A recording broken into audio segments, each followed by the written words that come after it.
হে everyone, এবার থেকে তোমরা ফাইনালি আমার বার্থডে ব্লগগুলো দেখতে পাবে। তো এটা ছিল হচ্ছে আগের দিন, বার্থডের আগের দিন রাতে 12টার সময় এখানে কেক কাটা হবে, তার আগে প্রস্তুতি চলছে।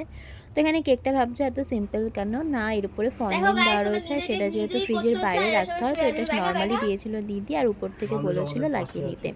তো এখানে আমি ওটাই করছি। দেখ ঘোড়ায় দেখে ঘোড়া দেখে আর দেখো কতটা সুন্দর লাগছে, আমার তো খুবই পছন্দ হয়েছে কেকটা। আর এইটা ছিল কেকটার ফাইনাল লুক। তো দেখো সিম্পলের মধ্যে খুবই সুন্দর একটা কিউট গার্লি ভাইব দিচ্ছে। Happy birthday to you, happy birthday to you, happy birthday. ওই মনে হচ্ছে করবে দেখ। ভাই হ্যাপি বার্থডে টু ইউ। পুরোটাই দিয়ে দে ওর হাতে। ভালো খেতে কেকটা।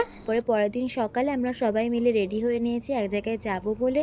তো কোথায় যাব সেটা তো আসছে নেক্সট ভিডিওতে। তো এই ভিডিওটা কেমন লাগলো অবশ্যই আমি কমেন্টে জানাবেন। নেক্সটের জন্য তোমরা ওয়েট করো। বাই।